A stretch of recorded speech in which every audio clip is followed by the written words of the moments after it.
Hello, and welcome to today's presentation of Innovative Lives, featuring Amy Prieto and Sunil Cherian. Thank you for joining us this afternoon.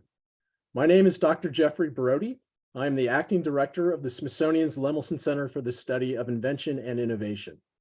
For those in our audience who may be joining us for the first time, the Lemelson Center is the Smithsonian's leader in studying invention and history and encouraging inventive creativity. Our mission is to engage, educate, and empower the public to participate in technological, economic, and social change.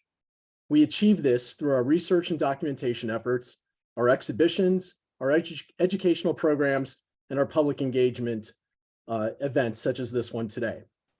Our annual Innovative Lives program series presents unique opportunities for audiences to meet contemporary inventors, for live conversations that demystify who inventors are, what they look like, and where invention takes place. Since our founding in 1995, the Lemelson Center has been keenly interested in the relationship between place and invention. Our Places of Invention exhibition here at the National Museum of American History presents 6 case studies from different parts of the United States and from different time periods. Collectively, these case studies explore how the interaction between location and geography and the community and networks of people who live there impact invention and innovation. We will be closing the Places of Invention exhibition at the end of July. Therefore, we are dedicating our 2023 Innovative Lives programs to the celebration of the regional hotspots we featured in the exhibition. Today, we are highlighting Fort Collins, Colorado, a place known for its abundant natural resources and love for the outdoors lifestyle. These passions galvanized Fort Collins as an invention hotspot for clean energy and socially responsible innovation. We are very pleased and delighted to feature 2 innovators in the field of renewable energy from our Fort Collins case study. Dr. Amy Prieto is the founder and chief technology officer of Prieto Battery, and Dr. Sunil Cherian is the founder and CEO of Spirae. Before we begin the conversation, I have a few quick housekeeping items to share with you. During the conversation, you may use the chat box on the right side of your screen to connect with other attendees and engage in topics raised during the conversation. Please use the separate Q&A box to ask our panelists questions. Live captioning of the event is available by clicking on the closed caption button located in the lower right corner of the presentation. This program is being recorded and will be available to watch on our website.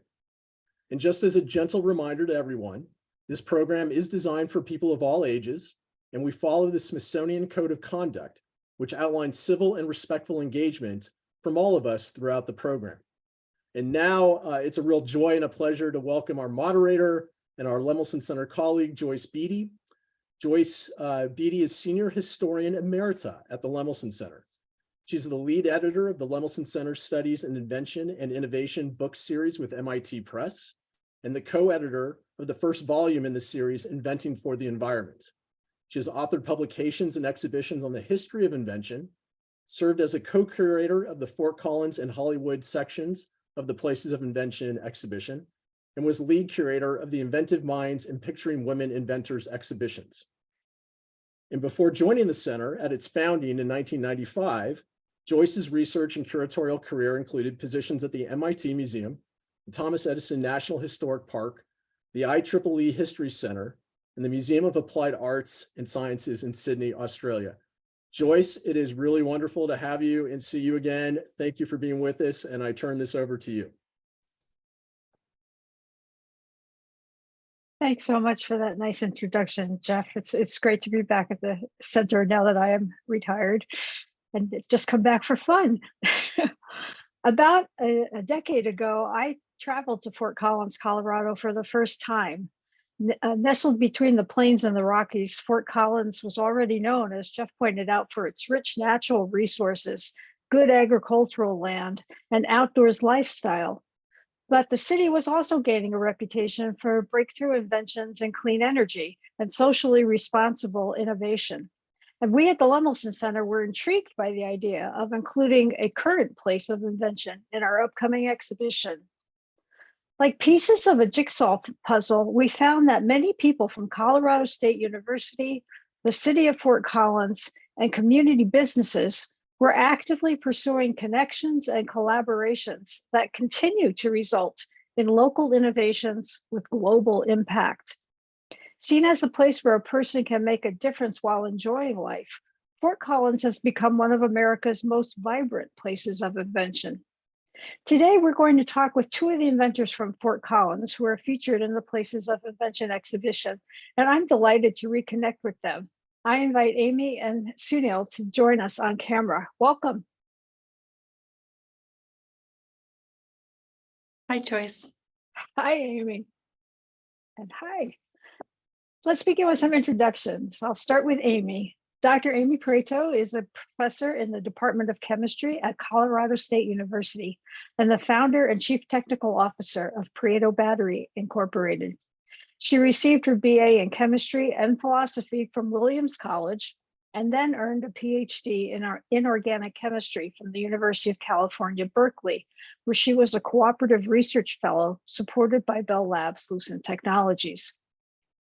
Her postdoctoral work was performed at Harvard University, where she was named one of the first fellows in the L'Oreal USA for Women in Science program. Dr. Prieto founded Prieto Battery in 2009 with the goal of commercializing a novel, three-dimensional, high power density, safe lithium-ion battery. That is a rechargeable battery that will last longer and charge faster and contain none of the toxic or flammable liquid components found in traditional batteries. Among her many honors is being named a Presidential Early Career Awardee for Scientists and Engineers, presented by President Barack Obama, Professor Laureate of the Colorado State University College of Natural Sciences, and a Fellow of the Royal Society of Chemistry. Dr. Sunil Cherian is the founder and CEO of Spirae, an innovative technology company that develops solutions for integrating renewable and distributed energy resources within microgrids and power systems for economic optimization, resiliency enhancement, and decarbonization.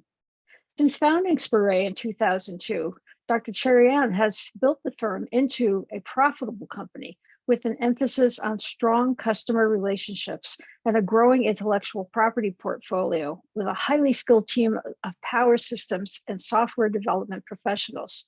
Spirae currently has operations in North America, Europe, and India. Prior to Spirae, Dr. Cherian founded and served as CEO of Sixth Dimension Incorporated, providing networking technologies for the energy industry. He also served as acting director for the Colorado Manufacturing Extension Center and as a product realization specialist for the Mid-America Manufacturing Extension Center, both at Colorado State University. Dr. Cherian currently serves on the boards of the Colorado Clean Energy Cluster and Colorado Clean Tech Energy Industry Association. So let's get into the meat of our conversation today. And let's start with talking a bit about your childhoods. Where were you born? What were your favorite activities as a kid? Your favorite subjects in school? Amy, do you want to kick us off? Sure. So I was born in Bogota, Colombia. My father was Colombian. My mother was American. I'm the youngest of 5 girls. And so the really cool part of that was just my parents were amazing at treating each of us like we were our own separate people. We moved to the US when I was quite young. I was almost 4. So I would say of my sisters, I'm probably the most American. And my favorite things as a kid were sports and music. So definitely the whole idea of working as part of a team, everybody have different strengths that they contribute. Both in terms of music, playing in orchestras, but also in sports was, I think, a big part of how I thought about science and working on big problems with people of very different backgrounds. My dad was a mechanical engineer and also had an MBA. And so he really combined strengths in thinking about technical solutions to problems, but also the business side, talking to people, understanding, what a good solution would be. And so I think I really took after him in that way. And I would say the last key part of that is both of my parents were the first in their families to go to college. And so education was really important in my family. And trying to find schools that were good matches for each of us in terms of me and my sisters was really a strength of my parents. And so that really set me on an educational path that I've benefited a lot from. Sunil? Thank you, Joyce. It's a pleasure to be here and see you again after a few years. Yeah.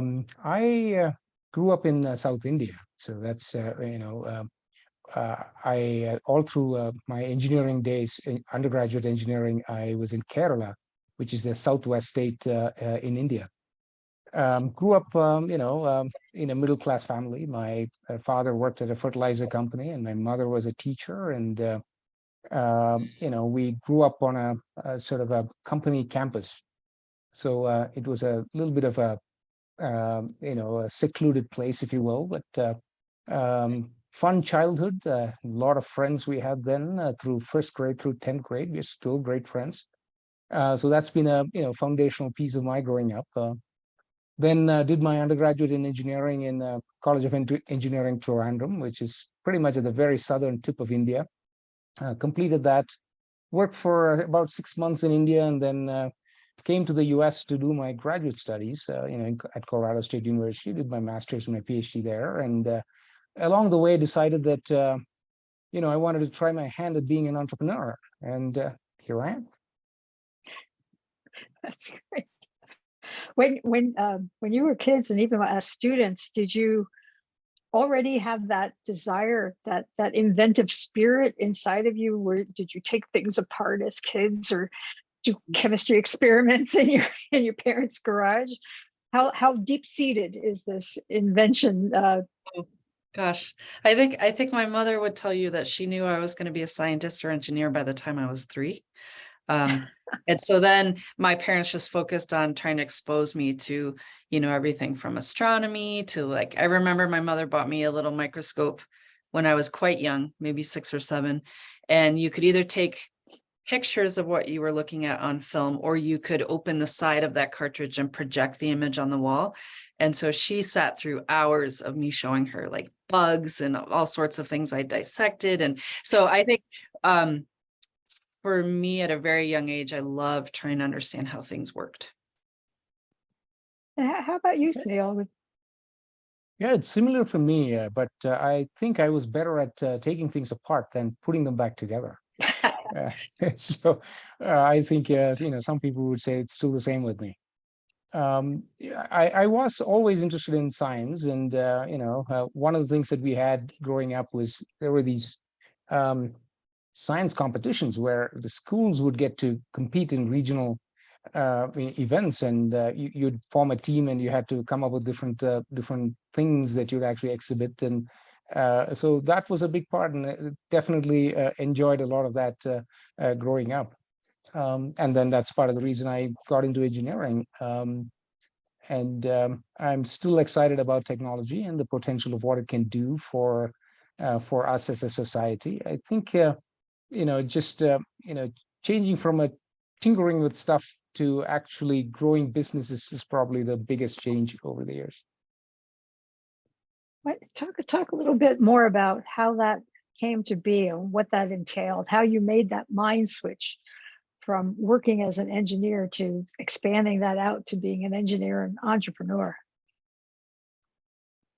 Painfully. So, as an engineer, you tend to think, fairly logically in terms of a particular problem, and you want to, find ways to actually solve that. It takes, at least for me, it took quite a bit of time to appreciate the difference between engineering a particular solution versus making it useful for other people, in a way that you can actually scale that. So as an entrepreneur, that's probably the biggest challenge, is to actually make that transition. And I don't know if there is any easy way to do that, but the skill sets and the challenges you face as you attempt to do that are very different. So in my case, as an entrepreneur, the journey starts with the idea that there's something new that you can actually do. You can play a role in there. You can invent something. You're excited about a particular space and some solutions. And then there is a period of time where you're actually evolving those solutions, usually because people tell you that it doesn't work, or they really don't understand why it's interesting to anybody at all, right? So you have to evolve your solution in the middle, and then once it stabilizes a little bit, it gets traction with the customers. Then really the challenge switches to really scaling that up. So that it can be adopted at a much larger scale. It's one thing to do proof of concept projects or solutions at a small scale, but replicating, scaling that is a completely different challenge. So I think in my case, transitioning between those roles is really, I think, was more challenging than I anticipated. Mm. Yeah, Amy, I see you nodding. Your trajectory is somewhat similar. So what are your reflections on that? Yeah, no, I think a lot of what Sunil says really resonates. For me, I never imagined being an entrepreneur. Actually, I came to CSU to be a faculty member in chemistry. I am drawn to really messy problems that require making materials and getting them to work together. And almost every application I thought about studying ultimately is limited by its battery. So that's how I decided, if I were really brave, I would try to work on batteries and make a big improvement. Because I wasn't thinking about starting a company, I tried to be really ambitious about what the ultimate, home run would look like and work backwards. I think I'm pretty typical in terms of like the culture here in Fort Collins, in terms of I'm, pretty practical. And so I made lists of all the equipment we were not allowed to use. I wanted it to be something that, if the battery actually worked, I wanted it to be scalable. And so my thinking was, let's try to make all the equipment, really cheap, something that's already known in industry for very high volumes, maybe not in the battery industry, but in other industries. And also typical, I would say, of our community, I have a real passion for the environment. And so I was thinking about trying to make our battery by methods that were sustainable, using non-toxic chemicals. And because of the entrepreneurial spirit of the university, it just quickly became apparent that the best way to get this idea to work was to start a company. And to try to utilize the resources here locally in terms of talent. We have all these criteria we put in place at the beginning. Initially when I was trying to raise money for my company, I was told that's way too many constraints. That'll be just impossible. You shouldn't worry about manufacturing at the beginning. You should just make the battery work. But what has really happened, particularly in the last year or two in the battery industry, is a much greater appreciation for sustainable manufacturing, for methods to scale quickly, but also for the safety of the battery. So, everybody wants a battery that's really powerful and will last a long time, but to also have a battery that's very safe is really important. And that, if you've been following any headlines in the news about battery fires, that's quite important. So, this whole framework of how we thought about this technology, lent itself very well to forming a company. And the people in the company have been extraordinary. And so we got to prototypes that actually demonstrate everything we wanted them to. We found really incredible business leadership. So I have a phenomenal CEO now, Mike Rosenberg, who's really helped with the business strategy. And all of that has really thrived in this environment, but also I would say nationally and internationally with what's happening in the battery industry. So I think, again, I didn't mean to start a company, but it did turn out to be the best way to try to get this technology to the point where we could actually commercialize it. Fascinating. Since we're here talking about the jump from the bench to the assembly line in some ways, let's talk a little more specifically about the inventions that you've both created. Amy, you've been talking a little bit now about what the requirements were for your battery, and Sunil, we want to talk about your inventions that relate to the grid and making it more resilient and where that has gone. So Sunil, let's start with you, just kind of so our audience understands what your inventions entail and what the goal is and where they stand now. Yeah, the specific invention that I made or my company was able to make is really in the area of gluing together disparate energy resources, energy storage, energy production, consumption, and essentially having the ability to mix and match them to deliver specific energy results at different locations. So whether it's a home or a business or an industrial site or a mine, everybody needs energy, but the requirements that they have are very different. At the bottom, when you look at the infrastructure itself, historically we've been used to sort of a top-down infrastructure. You produce electricity somewhere far away, transmission distribution lines brings it to you. You flip a switch, lights turn on, and that's that, right? So that was the past. But now the enormous focus on what's called the electrification of demand and decarbonization. Those two themes are actually, in such great focus. You're not going to solve that with these large top-down solutions. So the solution itself has to be more distributed. So now the question is, when you have these dispersed resources, you have hundreds, thousands, millions of them, how do you actually manage them in a coherent manner? So my own, my graduate work, I actually did in robotics and distributed control. So that was my technical foundation. And so when the company was founded, that kind of translated into the space as well, with the idea that this notion of distributed control and things that are intelligent locally in the electric power system at the edge of the grid, if you will, and how they can actually cooperate with each other to achieve larger solutions. So that was the theme, and that was the core of the invention, if you will. In the industry itself, there are other needs that have really come to the surface in the last few years. When you take these types of solutions, you have a commercial consideration, and so a lot of times now people talk about energy as a service. How do you activate specifically what a customer wants at a given location? Some people might want the cheapest energy. Somebody else wants net zero. Others want 100% renewable, energy. How do you distinguish that and deliver it? And for us, the technology platform is the infrastructure that allows service providers to deliver these types of point solutions anywhere in the world. And so that's really the core invention and how that has scaled over time. Amy, tell us a little bit more about your battery, and then I want to talk to both of you about the sort of interim work that you've done in the scaling up process. But let's get a little more specific, because your battery, I was fortunate enough to visit Amy's lab many years ago. It's just fascinating. And Spirae too. I was able to go there too. I'm so lucky. Amy. Yeah, thank you. So the battery that we're building is basically a lithium-ion battery. So that's the kind of battery you have in your phone and your laptop, tablet, any portable electronic device. And the challenge with those batteries is normally they're made by stacking or rolling layers of material. If you want to store a lot of energy, typically those layers have to be very thick.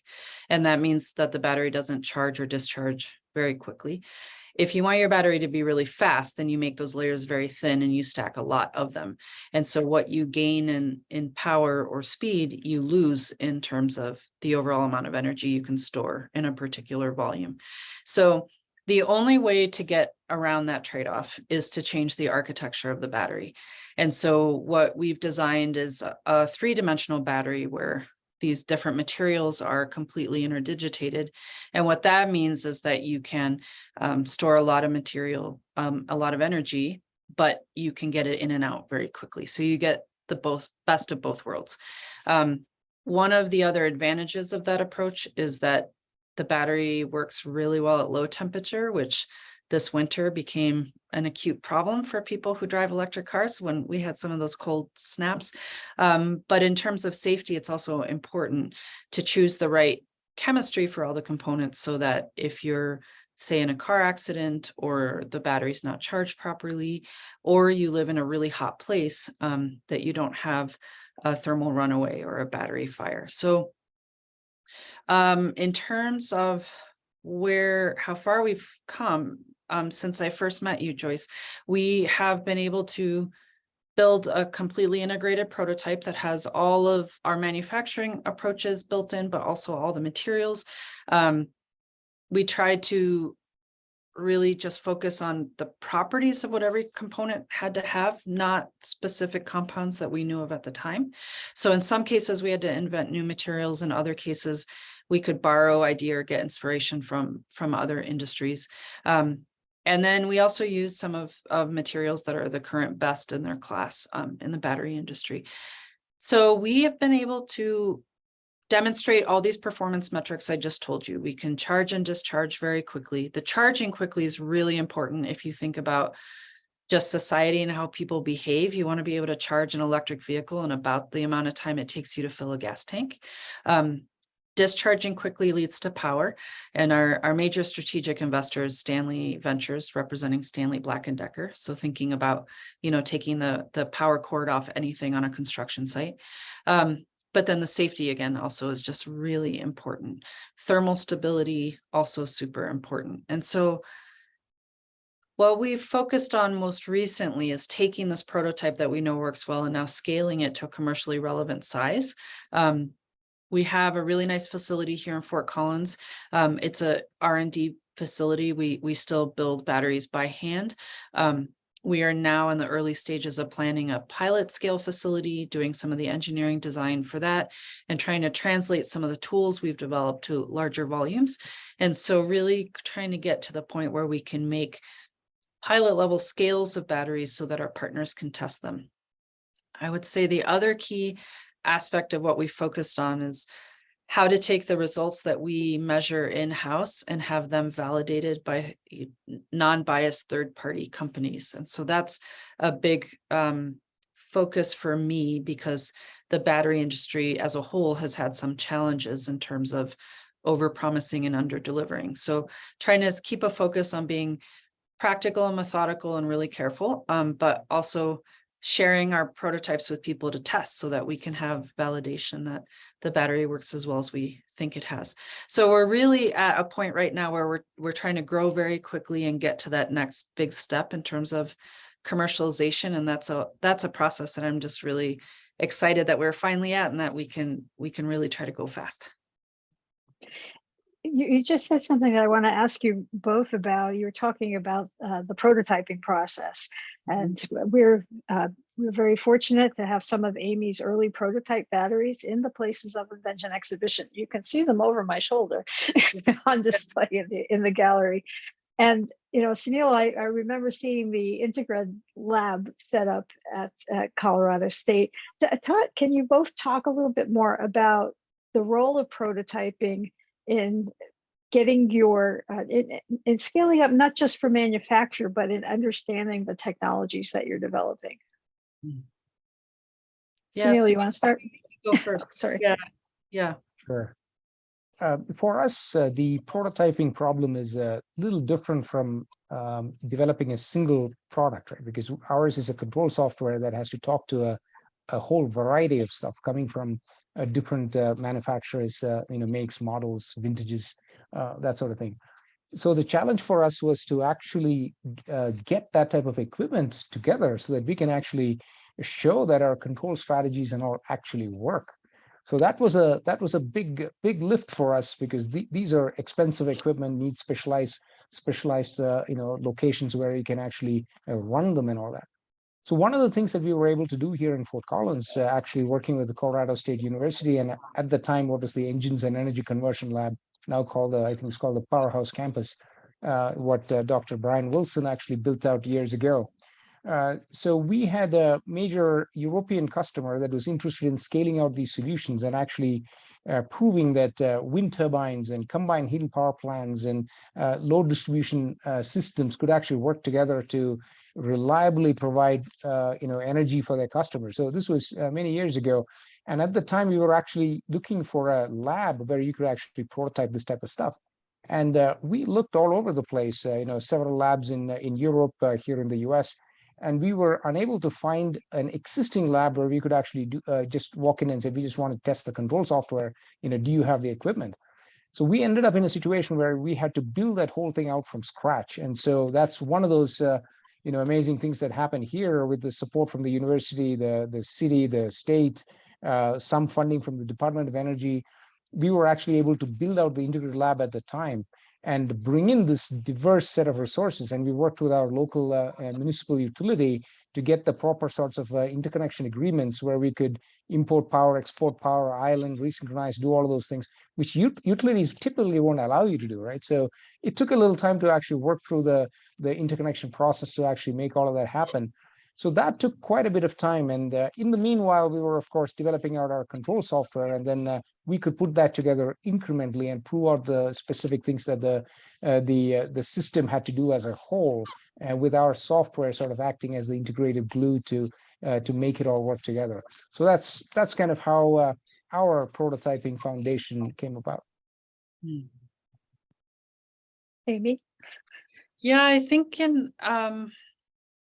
in my case, the problem with batteries is the way you test them affects the quality of the results you get out. And that sounds obvious, except that the problem is in the battery industry, and I would say in the academic literature on battery materials, it is possible to test a material so that it actually looks good, but it's not. And so we spent a lot of time learning about and thinking about the best ways to test prototypes to highlight all the flaws so that we could confront those head on and try to quickly iterate to get to solutions that were robust.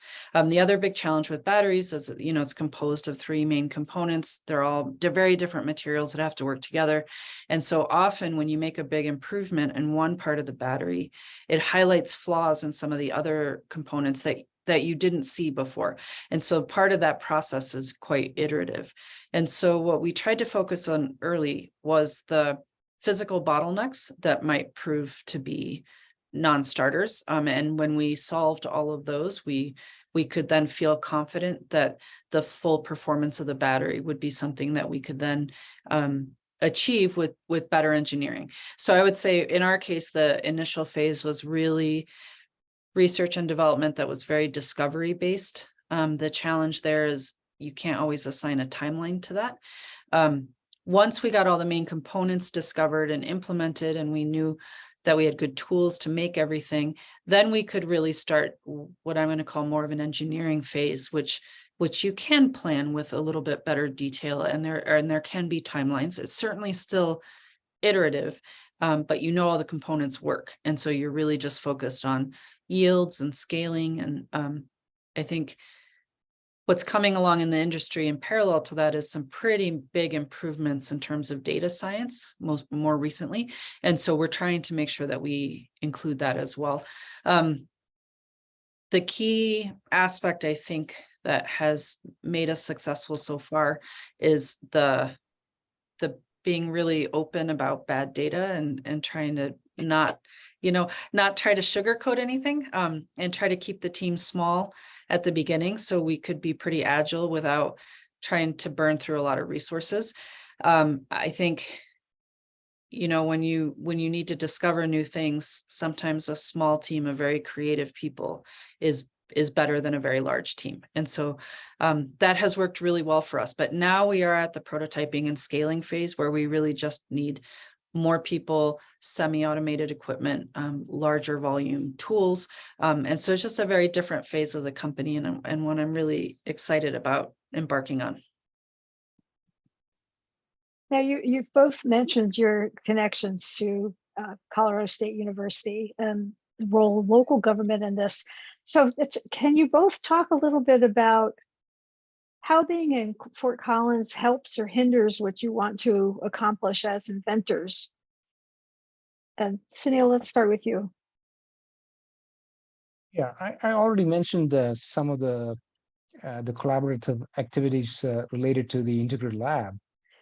We were also able to pull together a pretty significant team here locally for an initiative called the Fort Collins Zero Energy District Initiative, right? And Joyce, I guess you know all about that one. So what we were able to do was to bring together a number of technology companies, end users, the city, the municipal utility, and really demonstrate technologies here in a collaborative manner, which because of the city itself is a relatively small city, but that allows you to actually know a lot of the people, key stakeholders, and the fact that there were several energy focused companies in this area. So people don't necessarily know about that. But there is a core set of well-established energy companies here. So being able to tap all of those resources was, quite key in the early years to actually pick up some momentum and have some showcase projects that you could actually invite outside companies and partners to actually come in and visit and be able to showcase, if you will. Since then, I think when I think about Fort Collins and what Fort Collins does for us as a business, my feeling is that it's actually grown into a really nice city. We have a very biker friendly, lots of breweries, now distilleries, excellent parks, good school systems. And I keep telling some of the city folks when I'm asked, how can they help with the businesses, my answer is, do more of that. That makes it a very attractive place. And just yesterday, I had some out-of-state visitors, and after our meeting, we went out for a beer, and it was a beautiful day. We enjoyed it, and I thought, that's exactly what you need. It's not so much the business support that you need, but it's the surrounding environment. Walking by the Pura to the Powerhouse campus and walking back, and the whole Old Town environment there. That makes a big difference. And of course, it's also great that my wife and children really love the place, right? Because of the school district and the fact that they don't want to move away from here. So I'm left with little choice. Amy. Yeah, I think, yeah, similar. So I have been here, I guess, 18 years, and Fort Collins has changed a lot in that time. And as Sunil said, it's become a really nice city. I moved here from Boston. I was so worried about missing a city, but Fort Collins has sort of the best of, quality of life things without some of the headaches of a big city. And so that part I have really appreciated. I came here initially because my husband is also a chemist, and it was not at the time that common for married couples to get 2 faculty positions in the same place. And when CSU found out we were married, they put together a pretty amazing package and welcomed both of us equally. And that made a huge difference, and is why we came here as opposed to a couple of other places. I think CSU as a whole has an incredible work ethic. People hold themselves to very high standards. And it's very collaborative, and I tend to thrive in those sorts of environments. The chemistry department here is really strong. My colleagues are nationally and internationally known.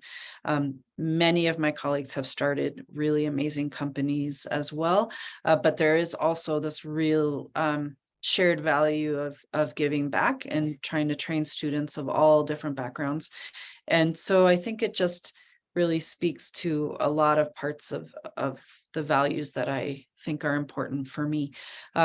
When I was a new assistant professor and I was thinking about this battery, I started with a handful of undergraduate students initially, and then graduate students joined my group that first year. And I was giving a talk about my battery, and one of the business people at CSU said, this would be a great idea for a company, and we can provide you a lot of mentoring and help get it off the ground. And so I don't think I would have thought of that on my own, but because the university provided so much support and also flexibility, they let me try a lot of different things. And really, I felt like it was a partnership in terms of developing how entrepreneurship might look at CSU moving forward. And the last key piece that I think was really important at the time was the Technology Transfer Office, which has had many names, but now it's called CSU Strata.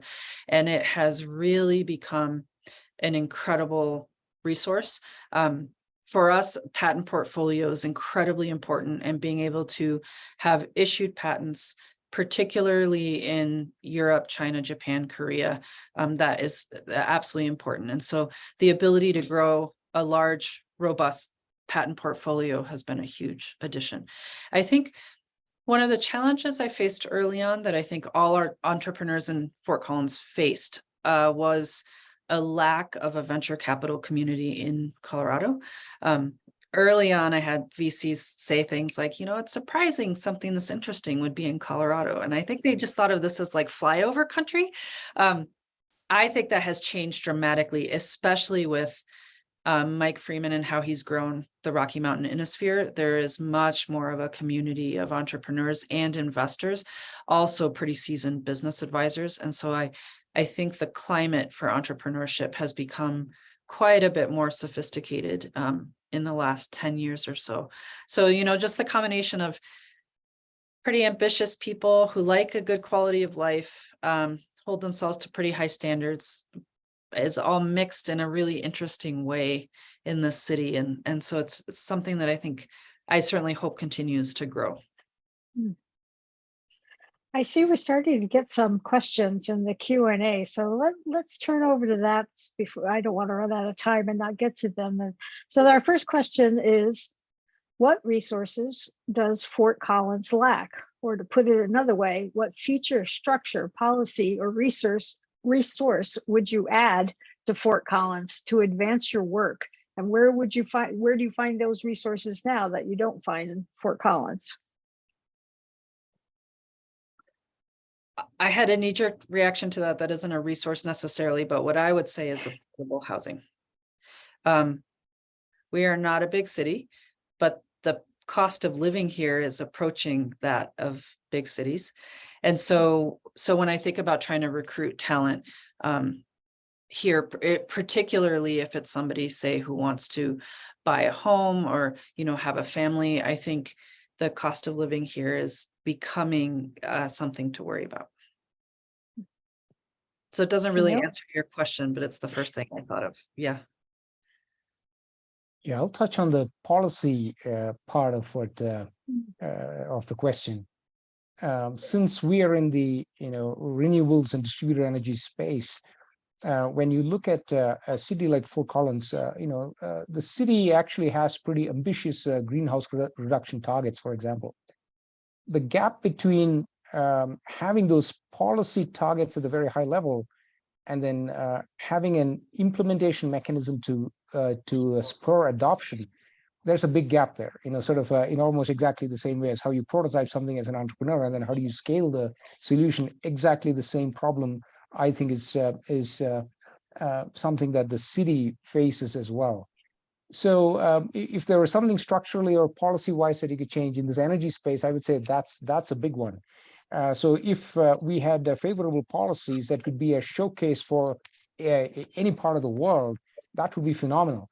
There's a desire to do that, but I can't say that we have quite successfully, come to proper policies and incentives to actually make that happen at scale. But we actually had another question come in that kind of follows on what you were just talking about. And it says, how does the present political and cultural climate, in parentheses, differing views on the validity of science, trust in information, et cetera, impact your work? For example, are you both finding increased support or increased resistance, or both? I have a flippant answer to that. We can ask ChatGPT and be done with. That's funny. Amy, did you have thoughts on that? Oh, I'm sorry. Go ahead. Yeah, go ahead, Sunil.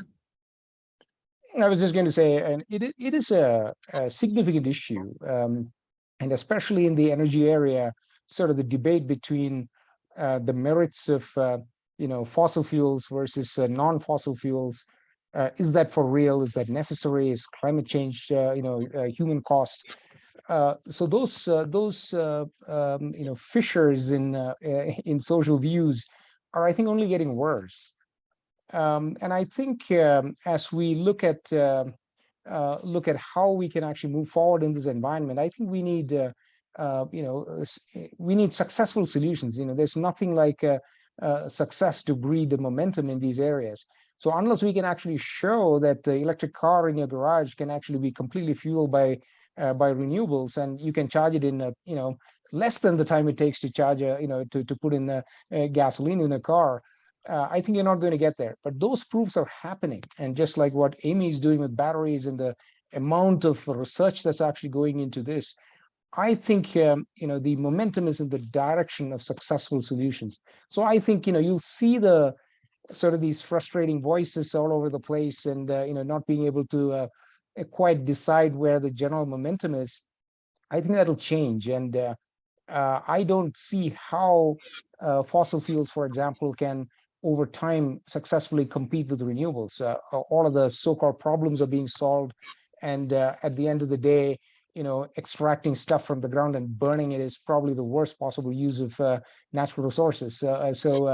I think I personally believe that direction is going to pick up momentum, even though along the way you have some turbulence. Just like you're flying to a different city and you got to get through some choppy stuff. Yeah. Yeah, I really appreciate the question, and it's a complex one. I think if I narrow the scope just to the battery industry, the problem isn't so much people not believing science. It is in this push to raise money, companies promising certain things that are maybe meant very well, but very difficult to achieve in a short amount of time. And so that gives a perception that it's not very honest. And so trying to be very transparent about how your materials perform, how you test them, but also this third-party validation, I think is very important. I used to think that for electrification of transportation, as an example, that we would only really start seeing it take off in more liberal leaning states.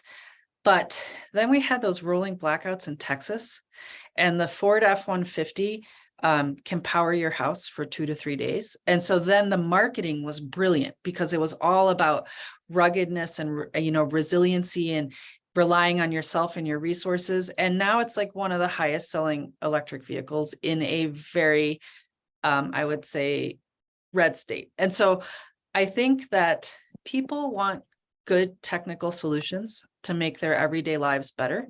And that I do think transcends politics. And so we just have to be, when we're developing new technical solutions and devices, we just have to be very cognizant of how it might affect people's day-to-day lives, no matter, what their political persuasion might be. And I agree with Sunil. I think things are gaining momentum in a very good way. And I do think that, everybody wants something that makes their life a little bit easier. And so if you can come up with a good technical solution for that, that should be a pretty broadly adopted product. Wow. That's wonderful. Thank you, both of you. Our curator of the electrical collections at the museum, Hal Wallace, who you've met, has asked a question. Both battery and smart grid technologies have significantly advanced in the nearly 10 years since the planning and research for the Places of Invention exhibition. What have been the most surprising twists, either challenging or beneficial, in your respective inventions paths that have taken place since that time? That is also a very good question. Okay, so initially, I'll just jump in. When I originally dreamed of our whole process being a water-based process and trying to use really inexpensive, readily available chemicals, I think that was perceived as a pretty hippie idea. And like, well, of course, someone in Colorado would think of that, but that's just like not going to be practical. But what has become very apparent in the last couple of years, and unfortunately highlighted by the Russian war in Ukraine, is the US simply does not have its own supply chain for batteries. And batteries are so important to so many of our technologies that the only viable path is really to think about how we can bring manufacturing back to the US and how can we do it with resources that we have here. And so it has been the most amazing validation of our initial plan and our initial goal. I think that there is becoming a greater awareness that the US sent too much manufacturing capability offshore. And so to try to bring some of that back, the current Biden administration has done a lot in terms of recent bills to try to help that. But I think it also speaks to, we have a lot of really talented people in this country and they want to have good jobs.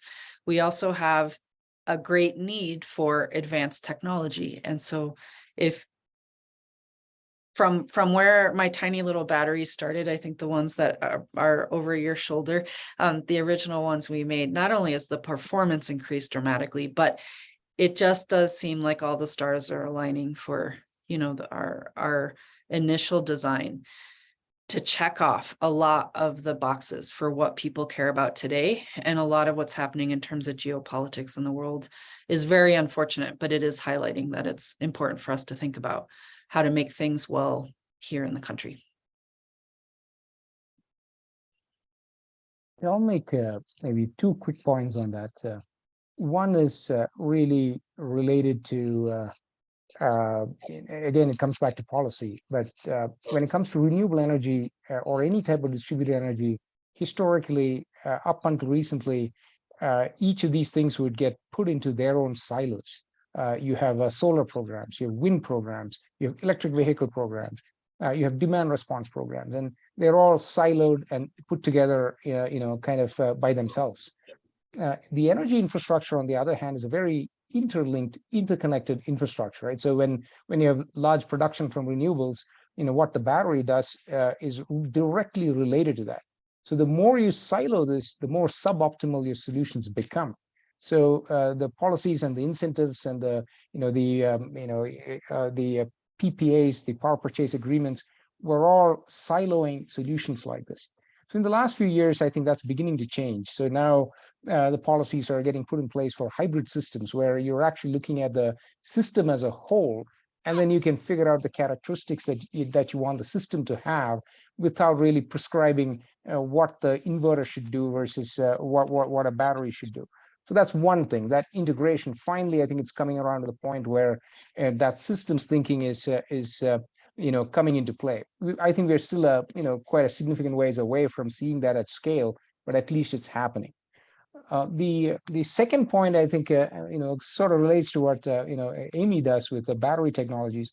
We have been surprised or somewhat shocked over the past 10 years about the complexity of just charging a battery, right? So it's one thing to just charge a battery, but the considerations that go into that, because there are incentives that say if you want to get some incentives for your battery energy storage system, it has to be charged with solar. So now suddenly you have to distinguish between solar only charging, excess solar charging, any source charging, and they all have different implications. And the same thing with cycling a battery becomes pretty complex. There are the number of cycles that you want to you can take a battery through before degrading its overall life. Things like that have to be taken into account. And so the control software that manages stuff like this really has a tough problem on its hands to look at all of these combinatorial cases and actually manage stuff like that. So that's been a learning experience for us. And I think it also has become part of our core technologies to actually be able to do that well. One last question, because I know Amy has to dash to teach a class. And I think this is a really good question to end on. What advice would you give to young people interested in a career in sustainable inventing? And we'll let Amy go first so she can run when she has to. Yeah, I think that's a hard question. I think my advice would be to make sure you are as ambitious as you can be about your idea. And the flip side is don't think too far ahead. So if you think about all the bad things that could happen, that seems a little bit overwhelming. And so I think trusting yourself to problem solve as you go, particularly, I think anytime in business, there are ebbs and flows and peaks and valleys of things like funding and, opportunities like that. I think thinking too far ahead can be a lot to try to process. And so ambition and trusting yourself that you'll solve problems as you go, I think that is the best advice that I can give somebody who wants to embark on being an entrepreneur. Fabulous. And with Sunil? that, thank you so much, everyone. I am going to run off. Thank you, Amy. I'm sorry you have to dash, but we understand. No Thank you worries. so much. We'll let Sunil have the final word here. Well, the answer I have to that question is, when you look at sustainability and all things related to that, whether you view it through the lens of renewable energy or climate change. That is a big problem, facing all of humanity, right? So, young people that are interested in this area, I think they can jump in, knowing that this is here to stay, and we need their talent and their excitement to actually make changes in this space. So, I don't think this is a kind of a quick a 2 or 3 year type of thing, but it's a decades long journey that we are on in this space. Well, that's one thing. The other thing is they, I don't know. I was going to say they need patience, but and then I'm looking back at myself and thinking that as an entrepreneur, you don't get into this because you have patience, right? So. But that being said, things don't move in this space very quickly. So you have to be in it for the long haul. So you have to believe in what you're actually doing, and that probably is one of the things that I would tell young individuals who are actually interested in getting into this space: get into it for the long haul, not for a quick win. Great advice from both of you. Well, that brings us up to the hour, and I just can't thank you and Amy and Absentia for joining us today. I hope everyone in the audience learned as much as I did and enjoyed it as much as I did. I want to thank our speakers. I want to thank the audience, and I want to encourage all of you to join us next month for the final Innovative Lives presentation in this year, which will feature inventors Teresa Dankovich and Madison Maxey. And with that, I will turn